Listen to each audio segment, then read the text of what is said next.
างคืนที่เขาเคยขึ้นไปอยู่หันเทือหนึ่งเนาะไล่แต่ว่าไล่ปีเลยเนาะโดยนี่อันนี้คือผู้เนี่ยบอกผู้พามาเป็นหน่วยอันนี้คือผู้เป็นสั้นคือสินสั้นมันคือสินอะไรได้เลยบอกเฮ้ยบอกคืนมาแล้วตอนนี้ไหนซ้ำมากินแถวนี่แหละ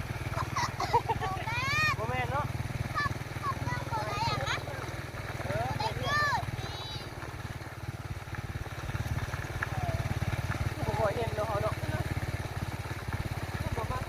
โอ้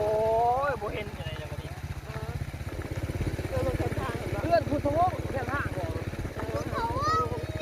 นี่พูดทวงเดี๋ยวล้างพูดทวงเขาเห็นเลือดเลยสิอันนั้นพูดเลือดแค่ห้างหันเบี้ย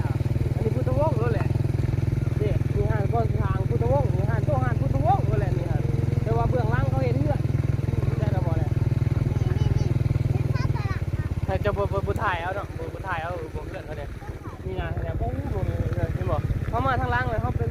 แปลกๆเนาะคือว่าเขาบุจืดเลยนะแล้วเขาบุกว่าจะรอทางตัวนี้จะเถื่อนดิแต่บ้านตัวเองได้ทำวันนี้ได้โดยจะนี้ง่ายจะนี้จะมีกระดานผมงอกนี่เขาจะนี้แก้วจุ๊บนิ้วเลยยังบุจืดยังบุหูนี่เนาะทักษิซ้ำได้นะไม่ได้สิโดนคู่ว่ากระโดดแล้วบ้านนี้ได้โดนว่าเอาพูดเลยว่าอย่างอาบน้ำข้องจะบอกเรื่องไหนเนี่ยเนาะโอ้น้ำข้องตัวไหน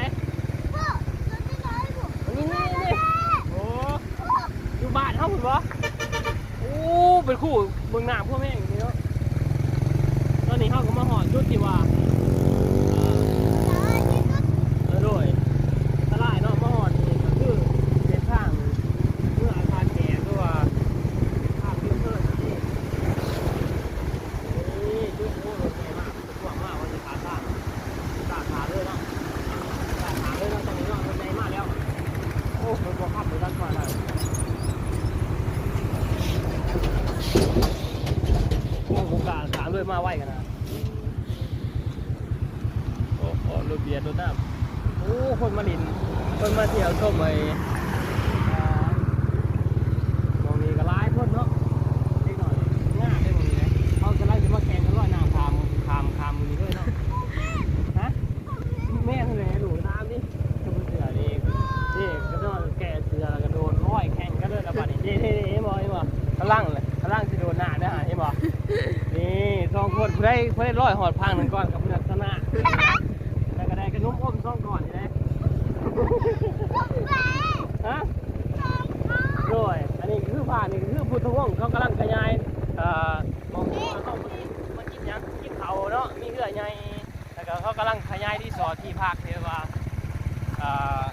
โอ้งามขนาดได้นี่ได้เห็นบ่เบื้องล่างของพุทธวงศ์เขาบุกเคยมาทางนี้จะเดือดเลย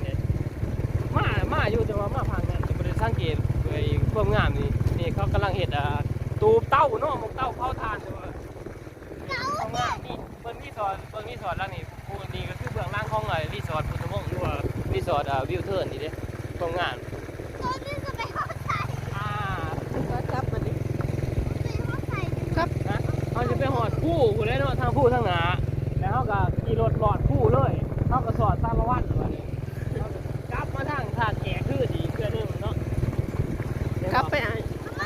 มันมีครัวดิเขาไปถามครัวหันบ่บ่นะมันไก่เลยใกล้บ่บ่ไปบ่บ่ไปกลับเลยคือว่าเขาผลิตน้ำ